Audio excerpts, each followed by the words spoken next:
अस्सलाम वालेकुम नाज़रीन, मैं सुभान सिद्दीकी चैनल से।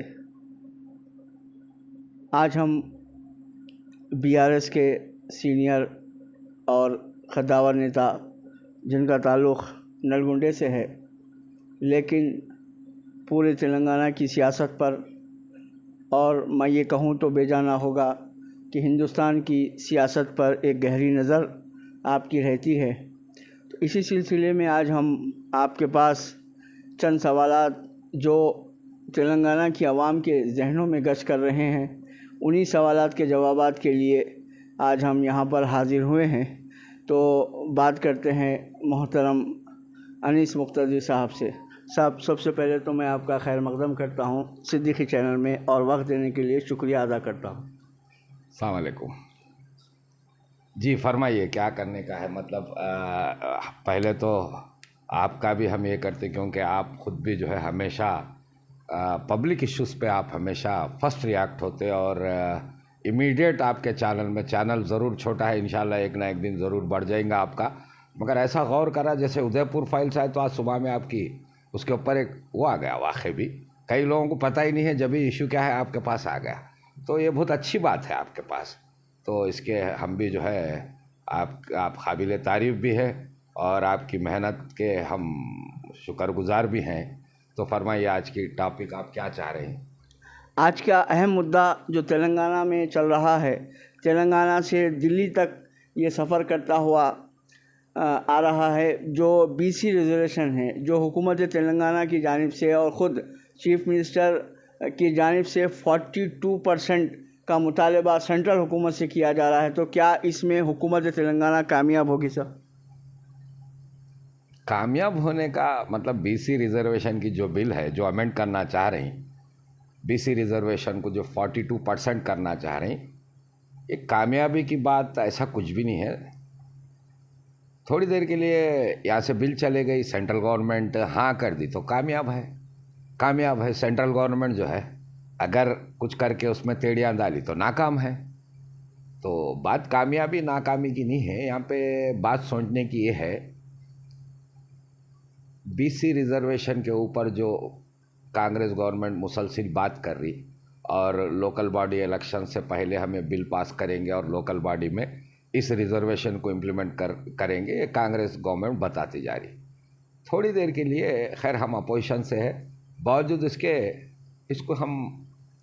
इसका बिल्कुल हम जो है वेलकम करेंगे, हम जो है इसकी होना चाहिए बोलेंगे। तो असल में बात क्या है यहाँ समझने की, पहले इंडियन पॉलिसी को समझना, सारी पॉलिटिकल पार्टीज़ को पहले समझना और उनकी नीयतों को और इसके अंदर छुपी हुई चाल क्या है समझना। थोड़ी देर के लिए जो पसमानदा है उनको रिजर्वेशन होना चाहिए और देना भी चाहिए, मगर दुनिया में 2-4 मुमालिक है जिसमें हिंदुस्तान भी है, सिर्फ 2-4 है। आप ये बात को याद रखिए और इस पर बिल्कुल तवज्जो दीजिए, कभी और इसके ऊपर भी आप कभी बात करिए। रिजर्वेशन के नाम से फिर तरक्की को महदूद करने का काम सिर्फ इंडियन गवर्नमेंट और हर पार्टी, आज बीजेपी नहीं, इससे पहले कांग्रेस भी थी तो वो भी यही काम करी, उससे पहले कोई और थे वो यही काम करे। तो नाम रिजर्वेशन देखने को आपको रिजर्वेशन दिखते रहता, मगर फिर इससे जो है आपको महदूद करके आपको बिल्कुल मार्जिनलाइज कर देते। आप कैसे आपको समझा तो भाई, थोड़ी देर के लिए जनरल बात करेंगे। अब ये जो है बाद में फिर रेवंत रेड्डी साहब आज बिल पास होती नहीं होती, ये जो आपका सवाल है इस पर जवाब देंगे, मगर थोड़ी देर के लिए बोलिए रिजर्वेशन का को बोलते इसको अपलिफ्ट करने, वो कोई भी रहने दो, वो चाहे मुस्लिम रहने दो, वो चाहे एसटी रहने दो या एससी रहने दो या बीसी रहने दो, उसको अपलिफ्ट करने के लिए। और रिजर्वेशन का मतलब मैं कोई नया बताना ज़रूरत नहीं है, वो चीज़ तो उसके लिए रिजर्व होंगे और जनरल में भी एलिजिबल होंगे। फॉर एग्ज़ाम्पल आप ऐसा करिए, आप असेंबलीज में मतलब जो कॉन्स्टिट्यूशनल बॉडीज़ जैसे असेंबली पार्लियामेंट इलेक्शंस को तो कोई रिजर्वेशन नहीं है सिवाय एससी एसटी के। लोकल बॉडीज़ में अगर बात ले लिया आप बीसी रिजर्वेशन की या एससी रिजर्वेशन की, एसटी रिजर्वेशन की, तो आप पहले ये भी सोचिए उनका रिजर्वेशन चाहे वो 25% था, आज 42 हो रहा, वो कुछ भी रहने दो, जनरल सीटों पे ये लोग कितने आए देखिए आप, तो आ रही नहीं।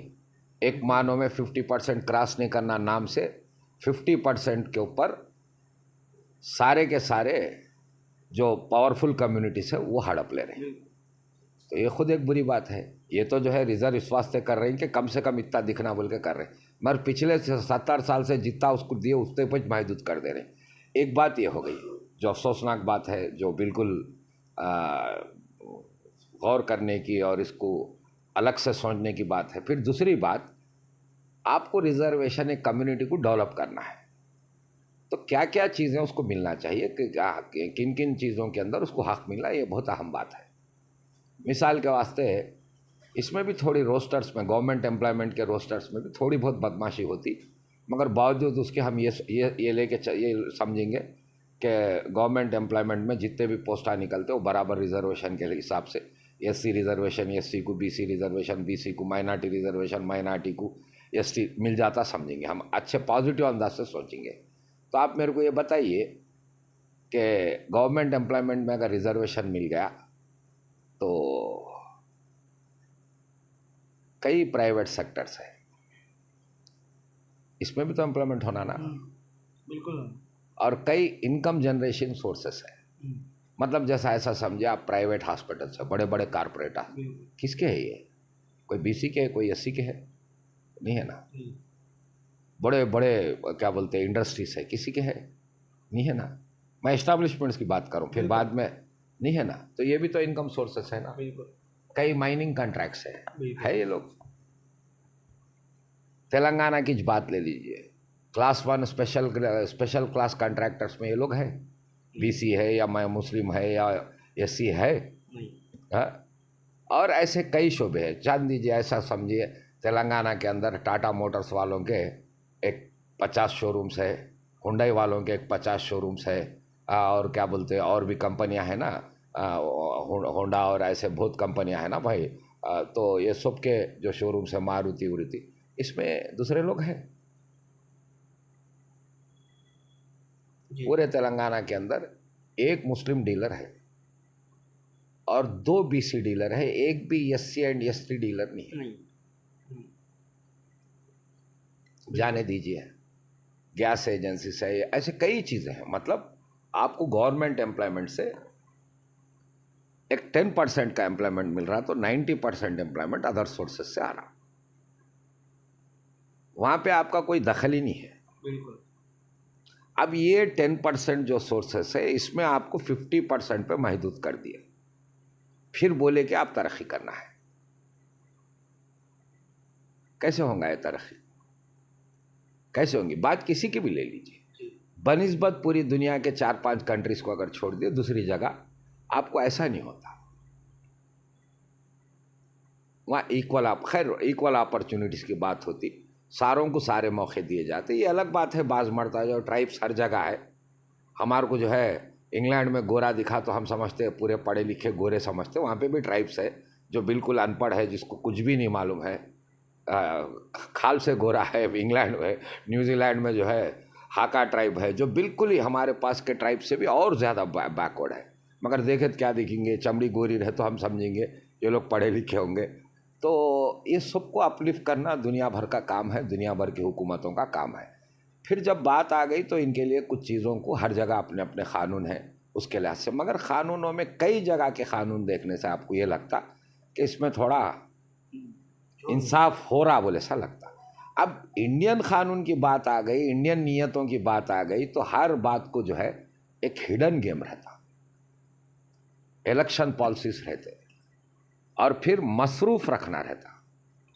बीसी रिजर्वेशन बढ़ा रहे, बस एक चर्चा चर्चा चर्चा, आखिरी में वो कायम बढ़ने वाला है। लोकल बॉडीज जब इलेक्शन आएंगे तो इसमें थोड़े सीट्स बढ़ेंगे, बहुत अच्छी बात है, मैं नहीं बोल रहा हूँ, मगर वो एक चीज़ के वास्ते बिजी कर दे के आपको 10 चीज़ों से दखलंदाज करके एहसान भी जता दे रहे।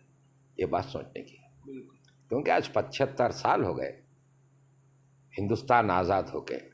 किसी दौर पे जो है तालीम का मेयार बहुत कम था होगा, एससीस में बिल्कुल 4% 5% था होगा, बीसीस में 20% लोग ही एजुकेटेड, 50 साल पहले 20% भी जो है ग्रेजुएट्स नहीं थे होंगे।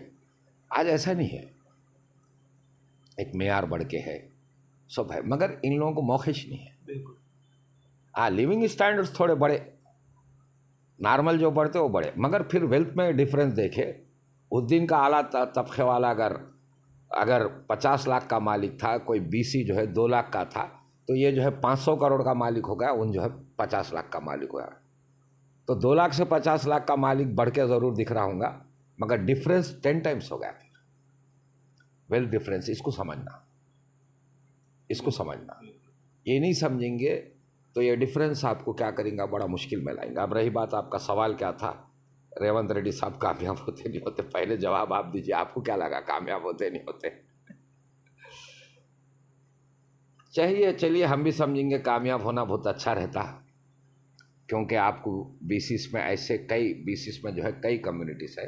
तेलंगाना बीसीस की अगर बात ले लिए तो उसमें मेजर कम्युनिटी जैसा यादव है, गौड़ है और मुन्नूर कापू है, और उसके बाद में पद्माशाली है जिसको हम जुलाई बोलते। ये थोड़े कम्युनिटीज़ फिर भी एक आध एमएलए दिख जाता। हज्जमों में एक एमएलए नहीं है, धोबियों के अंदर एक एमएलए नहीं है।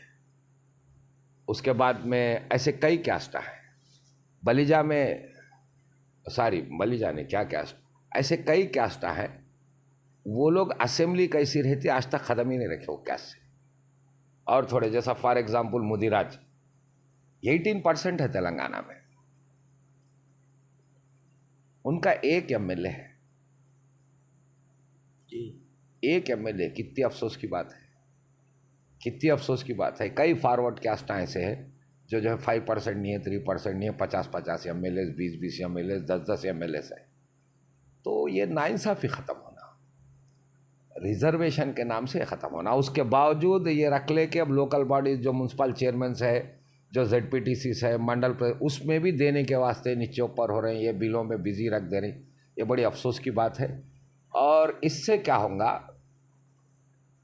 हिंदुस्तान को हम जो है, हम इंटर डिग्री करते ज़माने से सुनते थे कि we are the developing nation, हम लोग डेवलपिंग कंट्रीज़ में आते, इधर डेवलप नेशन में भी नहीं आते, उधर जो है पूर्व में भी नहीं आते। और हकीकत में भी हमारे पास टेक्नोलॉजी ये सब मिलती, मगर फिर साथ में हमारा करोड़पति दुनिया के 10 नंबर रैंक में आ जाता, मगर हमारा गरीब भी नीचे से फिर 10 में आ जाता। ऐसा कहीं नहीं मिलेगा आपको, आपको यूरोप चले जाओ नहीं मिलेगा इतना बड़ा डिफरेंस। और ये क्यों हो रहा बोले तो यहाँ के जो हिडन पॉलिसीज है, यहाँ के जो है हिपोक्रेटिक पॉलिसीज है, यहाँ के डबल स्टैंडर्ड्स है, इसकी वजह से ये हो रहा जी, इसकी वजह से ये हो रहा। तो ये चीज़ ख़त्म होने के लिए पॉलिसीज आना। अब रही बात एट प्रेजेंट रिजर्वेशन, बिल्कुल चलिए, अगर बीसीस का कभी कुछ हेल्प, बीसीस बोले हेल्प करोगे तो हम सब भी जाएंगे और उनके धरना में उनके साथ हो जाएंगे, क्योंकि वो तरक्की होना, हिंदुस्तान तरक्की होना है। एक तबका चाहे कोई भी रहो, मुसलमान रहने दो, एसटी रहने दो, एक तबका, बड़ा तबका डेवलपमेंट से दूर गया तो सीधी बात है मुल्क तरक्की नहीं करेंगे। ये अलग बात है, अदानी साहब करोड़पति दिखेंगे, अंबानी साहब दिखेंगे, बिलियनर दिखेंगे, और तेलंगाना में भी आ गए तो जो है जुबलीस में चले गए तो आपको ऐसे ऐसे बिलियनर्स मिलेंगे जिनको देख के आपको, और थोड़े बिल्डिंगा देखे तो आपको लगेगा मैं क्या यूरोप में फिर रहा हूँ क्या बोले सा लगेगा। तो इसका ये मतलब नहीं है। एक जगह यूरोप भी बता रहे, फिर एक जगह अफ्रीका का जो बदतरीन मुल्क है वो भी इस्लाम आपिज बता दे रहे। एक जगह जो है ऐसे करोड़पति बता दे रहे, ऐसे अरबपति बता दे रहे जो दुनिया की लिस्ट में आ रहा। फिर एक जगह ऐसे आदमी को आपिज बता दे रहे जो है दुनिया की भिखारियों की लिस्ट में भी फिर 10 नंबर में आ जा रहा। तो ये ख़त्म होना, और इंडिया को ये पूरे चांसेस है क्या, वो तो नीयत ख़राब होने की वजह से वेल्थ पूरा एक तरफ जा रहा और इन लोगों को मसरूफ रख दिया जा रहा। इनकी आवाज़ आना तो ये लोग असेंबली में आना। खुद मुसलमानों की बात ले लो, आज जो है मजलिस पार्टी की तरफ से, असद साहब की तरफ से कम 7 एमएलए दिख रहे हैं। भाई करीमनगर एक बड़ा डिस्ट्रिक्ट जहाँ पे जो है आपको 5 लाख मुसलमान रहते, 5 लाख मुसलमानों में तेरा कॉन्स्टिट्यूंसी में एक एमएलए नहीं रहे तो कितनी अफसोस की बात। वहाँ के मुसलमानों के काम कैसा निकलेंगे।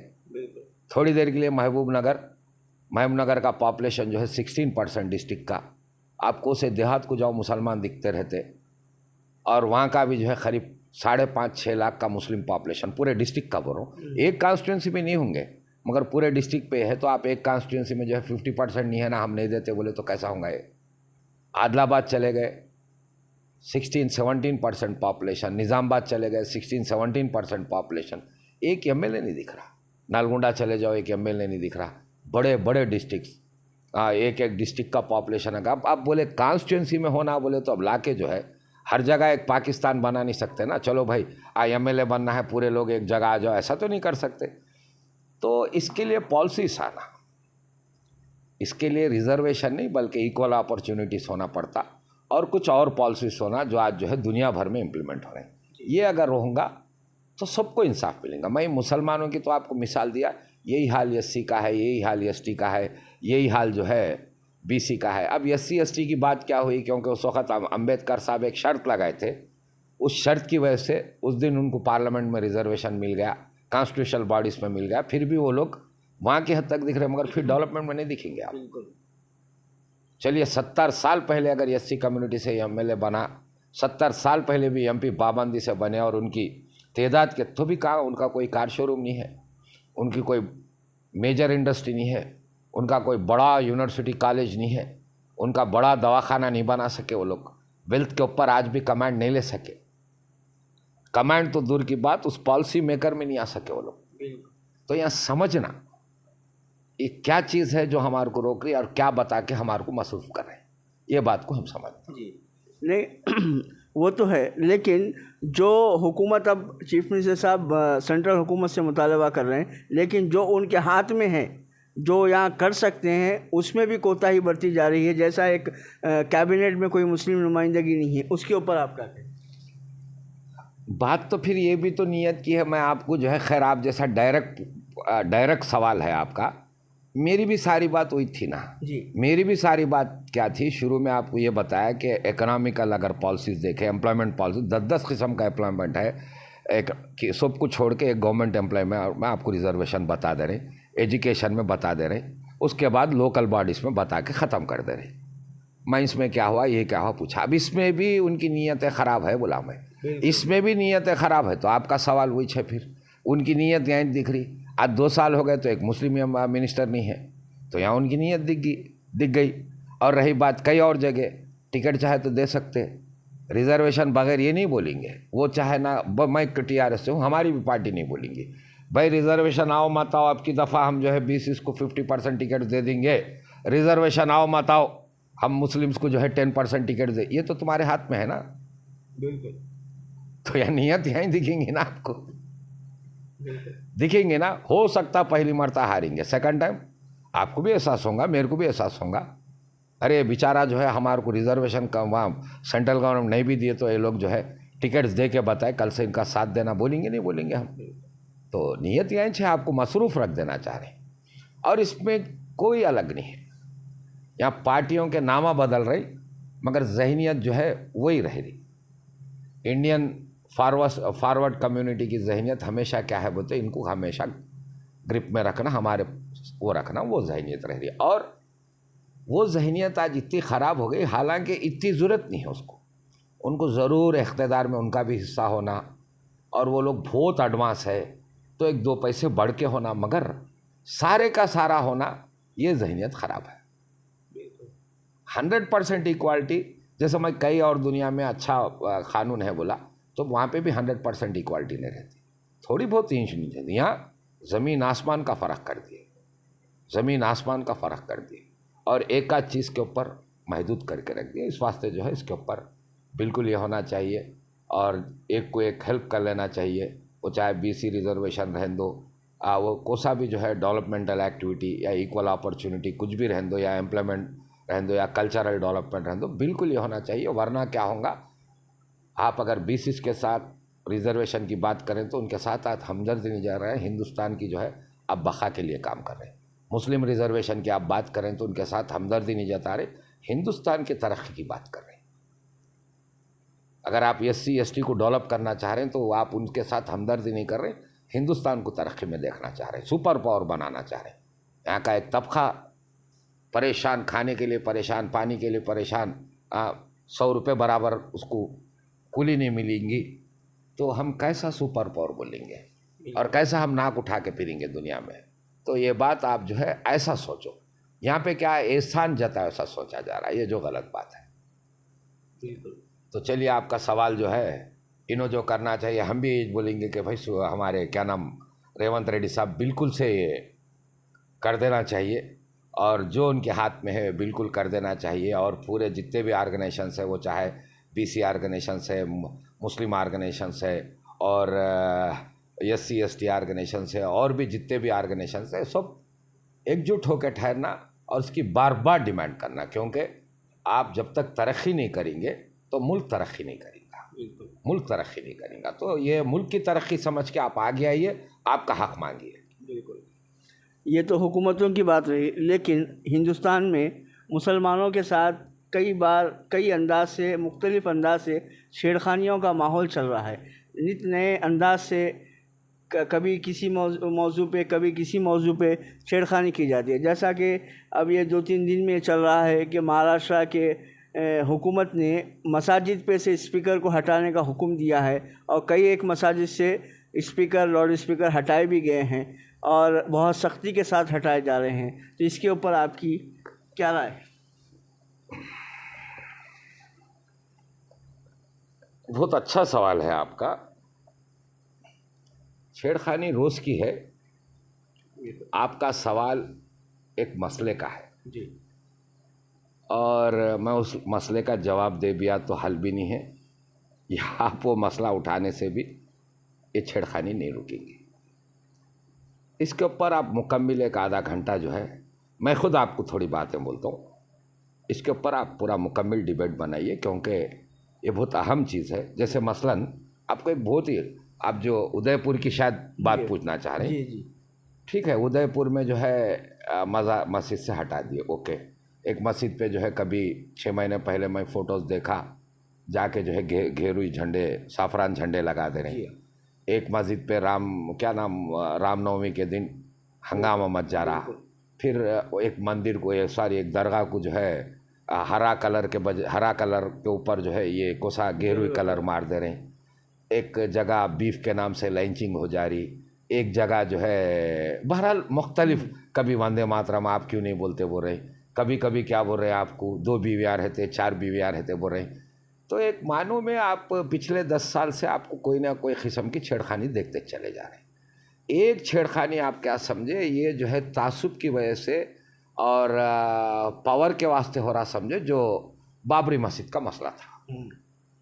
आप उस वक्त ऐसा सोचिए, ये बात पावर गेम की नहीं है, आपकी वजूद की बात है, वजूद की बात है। या मसला बाबरी मस्जिद का नहीं है, आपके वजूद के ऊपर है। तो इसको एक मसला समझ के सोचना। इससे पहले के आपको एक मोटी बात बता देता हूँ जी। अक्सर क्या होता है, बीफ के बारे में गड़बड़ होते रहती जी। आपसे एक सवाल कर रहा हूँ, अच्छा गौर करिए उसके ऊपर, तो फिर सोचिए। जैसा बीफ नहीं खाना बोल के बोल रहे हैं, ओके, अपन ऐसे समझेंगे। वो जो बोल रहे हैं विचारों के जो है बीजेपी वाले जो बोल रहे हैं, उनके अकायद जुड़ के है, लिहाजा हम भी सोचना चाहे थोड़ी देर ऐसा समझेंगे कि बीजेपी को नहीं मालूम अल कबीर जो है एक नॉन मुस्लिम की एक्सपोर्ट होती, मालूम नहीं मालूम, बराबर मालूम। तो एक मानो में ये बीफ नहीं खाना इम्पॉर्टेंट है, आपसे बीफ के नाम पे छेड़खानी करना इम्पॉर्टेंट है। छेड़खानी करना इम्पॉर्टेंट है, बस। तो आपकी छेड़खानी करना इम्पॉर्टेंट है। अगर छेड़खानी करना इम्पॉर्टेंट है, क्यों कर रहे हैं, क्या कर रहे हैं, इसके लिए आप पहले बहुत नाजुक डिबेट हुआ है ये, और बहुत गहराई में जाना पड़ता। तो इसको आप समझना पड़ते, पहले हिंदुइज़्म क्या है समझना, उसके बाद सनातनी क्या है समझना, फिर उसके बाद में जो है वैदिक धर्म क्या है समझना, फिर उसके बाद क्या करना, मनुवाद क्या है समझना। वरना क्या होता, ये जो छेड़खानियाँ है ये सिर्फ 3% मनुवादियों के हैं, मगर वो लोग हिंदू का नाम लगा के आ रहे हैं जी। और फिर वो लोग हिंदू भी ज़रूर है। तो ये समझ के उनको अलग करना, करके ये नहीं करे तो ये रोज़ की छेड़खानी है। ये 3000 साल से हिंदुस्तान में जब होती रही। जैसे आप कभी सुने, हम अलबत्ता बचपन में देखे थे। हम बचपन में जब थे तो हमारे को ऐसा नहीं लगता था, थोड़ा कभी लगता था, मगर इतना डीप में ले लिया। आज हमारे ऊपर आ रही तो हमको बड़ी तकलीफ़ हो रही। इस चीज़ के साथ बहुत ज़्यादा उससे पहले और ज़्यादा था कहते, वो बेचारा गली में से भी नहीं जा सकता और चप्पल भी नहीं पहन सकता। अगर उन चप्पल ख़रीद भी लिया तो वो जो आला क्याश के लोग रहते, उनके घर के सामने जा रहे तो चप्पल हाथ में लेके जाना। होटल में भी चाय पीने गया तो अपना ग्लास ला लेना, और बौली से पानी नहीं ले सकते। तो ऐसे कितना, मतलब इसमें क्या मिलने का है? मतलब उसको ज़हनी एतबार से ऐसा ऐसा कर दे रहे। उन तरक्की पूछना दूर की बात, मैं ज़िंदा रहा, सांस लिया तो बस से ये हालत करके रख दिए। वो हमारे बचपन में थोड़े एस सी बोल के ये करते थे। अब हमारा पता नहीं था क्या है कि बोले सर रहता। इवन एस भी तो हिंदू है, एस भी तो हिंदू है, तो फिर उन मंदिर में आया तो क्या होना, मंदिर को धोना, दूध से धोना। कितनी अजीब बात है ये। तो आप इस बातों को समझना। फिर उससे पहले क्या हुआ, उससे पहले क्या हुआ, ये क्या सिस्टम क्या है, असल ये क्यों हो रहा। फिर आज सडन किसी दिन जो है, किसी दिन अकबर महाराजा अकबर साहब की जब हुकूमत थी तो अपनी बेटियों को भी दे रहे। निज़ाम साहब के पास के प्राइम मिनिस्टर साहब की एक बीवी रेड्डी तबके से है, एक बीवी ब्राह्मण तबके से है। उनके 6-7 प्राइम मिनिस्टरों में अलग अलग तबकों से गए। तो इवन ये जो क्या नाम अपना नारायणपुर, संस्थान नारायणपुर जो है, निज़ाम सरकार के नीचे जो है 9 रजवाड़े थे। तो उसमें संस्थान नारायणपुर, वहाँ के जो संस्थान नारायणपुर के जो बादशाह थे तो वो जो है रेड्डी कम्युनिटी के थे, मगर उनकी बीवी मुसलमान थी। फिर उनसे जो बच्चे वो मुसलमान हैं। तो यार थोड़ा समझना। तो ऐसा जो था, फिर आज इतना मुसलमान बोले तो ऐसा क्यों हो रहा। तो ये क्या पावर गेम है, ये किसी को टारगेट करने की पॉलिसी है, असल इसमें क्या छुपके है। थोड़ी देर के लिए आप कभी नहीं सुने डाल के जो है क्या बोल रहे, मक्के के अंदर मूर्तियां हैं बोल रहे जी। तो कभी हिंदुइज्म जो है सिंध क्रॉस करके आगे नहीं गया, इधर ज़रूर गया, किधर मलेशिया की तरफ गया, इंडोनेशिया की तरफ गया, कंबोडिया की तरफ गया, वियतनाम की तरफ गया, मगर इधर कभी नहीं गया। यूरोपियन कंट्री से इधर गया ही नहीं। अब रही बात मूर्ति पूजा, कई जगह होती, बुद्धिज़्म में होती, ताओइज़्म में होती, शिंटोइज़्म में होती, और कई जगह होती। इवन हम बोलेंगे क्रिश्चियंस भी कर रहे हैं बोलेंगे, मगर वो बोलेंगे नहीं नहीं वो एक ही हम मुजस्सिमा लगा लेते, हमारा कोई ताल्लुक़ नहीं है बोलेंगे, मूर्ति पूजा से ताल्लुक़ नहीं है बोलेंगे। और कई ट्राइब्स है, अफ्रीका के पूरे ट्राइब्स मूर्ति पूजा करते, उनके अपने अपने मूर्तियाँ रहते। हम भी यही सुने हज़रत अबू बकर जो है बुत परस्त थे। तो ये बुत परस्ती, उनकी जो बुत परस्ती है ना बुद्धिज़्म से ताल्लुक़ है, ना वो बुत परस्ती जो है हिंदुइज़्म से ताल्लुक़ है, ना शिंटोइज़्म से ताल्लुक़ है, ना तो थाओइज़्म से ताल्लुक़ है। तो अब वो एक बुत परस्ती को, तो ये क्या है, एक छेड़खानी मुसलसल क्यों करना, ये 3000 साल से हो। तो उसके ऊपर एक बहुत लंबी बात होना। आप यूरेशियन को समझना, तो यूरेशियंस कैसे हिंदुस्तान को आए समझना, ये कैसे डिवाइड हुए, फिर हिंदुइज़्म के नाम से कैसा ये हुआ, फिर सनातनी क्या होता, फिर ये डिफरेंस क्या है, कई को एक ही कम्युनिटी में हिंदू कई को बोल रहे हैं, सनातनी कई को बोल रहे हैं, फिर वैदिक धर्म क्या है, ये सब समझना एक बहुत लंबी चौड़ा डिस्कशन और बहुत नाजुक डिस्कशन है। फिर ये सब को अलग करते लाए तो आपको मिलेगा मनुवादी मिलेगा। ये बड़ा जालिम होता और इसका काम 24 घंटे छेड़खानी करते रहना, और हमेशा ये लोग एक टारगेट पर रहते हैं। किसी ज़माने में आपको एससी को टारगेट करे, आप ऐसा समझे आज ये उदयपुर हुआ, ये हुआ, ऐसा नहीं है। ये रोज़ाना का टारगेट होगा और इसको ख़त्म करने बहुत ऊंचे पैमाने पे बहुत बड़ी तंजीमें बना के बहुत बड़ी मांगें करके निकलना। और इतना जल्दी फैल जाते हैं लोग और इतनी बड़ी फंडिंग करते। इसमें आप मिसाल के वास्ते एक बात बोलता हूँ, इनके छुपे हुए 25 ऑर्गेनाइजेशन, एक ऑर्गेनाइजेशन तो दुबई पे बैठ के है। दुबई का ऑर्गेनाइजेशन कुछ भी नहीं करेंगे। वहाँ से क्या करेंगे वो, तो हर ज़िले के 4-4 आलिमों को महाना 5-10 हज़ार देंगे, उनको बोलेंगे ये बयान करो। क्या बयान करो बोलेंगे मालूम? मुसलमानों के खिलाफ बोलो नहीं बोलेंगे, हिंदुइज़्म को अड्डागोल बोलो नहीं बोलेंगे, आपको मसरूफ़ रखने का काम करेंगे। जो बयान ख़राब नहीं होगा, बयान ख़राब नहीं कराएंगे उन, मगर उसकी मांग आपको मसरूफ़ करना। जैसा हम रिजर्वेशन पे बात कर लेना, ये खाली बता के पूरा मसरूफ़ करके बखैर, तो उन क्या बोलेंगे, अगर समझिए आप देवबंदी अकायद के हैं तो आपको बोलेंगे बरेलवी अकायद के ख़िलाफ़ बोलो, दरगाहों के ख़िलाफ़ बोलो, ज़रा तगड़ा बोलना, आजकल बहुत हो गया बोले तो वाकई भी इसको लगेगा भाई ये नहीं होना चाहिए लगेगा। अब उसके बाद में अगर आप बरेलवी अकायद के हैं तो वहाबियों के ख़िलाफ़ बोलेंगे, तो उन बोलेंगे भाई बुरा क्या कर रहा हूँ बोले सारे। तो मतलब क्या है बोले तो आपको मसरूफ़ इधर नहीं गया सारा खाएगा। तो एक मानो में आप जिस अकायद के उसके ख़िलाफ़ नहीं बोलने लगा रहा, मगर उन आपको उसी सब्जेक्ट पे आपको रिजर्वेशन के बारे में बात नहीं करे सा, आपको डेवलपमेंट के बारे में बात नहीं करे सा, बच्चों के एम्प्लॉयमेंट, इस पे आपको मसरूफ़ करने का एक ऑर्गेनाइजेशन दुबई से काम करता। करीब वो लोग इंडिया के 700 आलिमों को ये बयान करो, उसका 5,000 कहा दिया, 8,000 कहा दिया, फिर वो बयान उसके अकायद से गलत नहीं कराते। तो अब सोचो इन कितनी दूर चले गए। बिल्कुल। आपको एड्रेस प्रूफ भी नेक्स्ट वीक आप कभी मिले वक्त आप याद करिए, उसका वीडियोस भी दे देता हूँ, उसका एड्रेस एंड प्रूफ भी दे देता हूँ मैं आपको, क्योंकि मेरी बात खाली ऐसी नहीं दिखना। बिल्कुल। एक नासूर हमारे माशरे में फैल रहा है कि मुस्लिम बच्चियाँ, चलिए ऐसा है साहब, एक डिबेट बस है। अब ये जो है ऐसा कोई तस्करे की बातें नहीं होते, नहीं जहाँ पे एक छेड़खानियों का मामला, ऐसे कोई तस्करे की बातें नहीं होते, ये जो है सीरियस बातें हैं जी। और इसको वाकई मैं आपसे बात करने तैयार हूँ जी, मगर आप एक आधा घंटा और टाइम निकालिए, निकाल के क्या करिए बोले तो उसके ऊपर आप बात रखिए, तो सही वजह क्या है, कई को ये हो रहा क्या है, ज़रूर बात करेंगे। बिल्कुल। आप जो भी आपको दिखा, ट्रेन लाइनिंग बात करें, हम बोले गलत है, वो है बात करें, बीफ है गलत है, ऐसा नहीं है। हम कम्युनिटी को एजुकेट करना है। आप इतने बड़े बड़े मुद्दे आप ऐसा बैठे बैठे छेड़ दिया ऐसा कर देना भी, मैं आपको आपकी तारीफ भी करा के आप जो है हमेशा रहते, मगर आप वाकई बहुत वक्त निकालते, मगर और वक्त निकालिए, मगर एक एक सब्जेक्ट को लीजिए, बहुत अच्छा भी रहता, पब्लिक में भी अच्छा मैसेज जाता है इसका।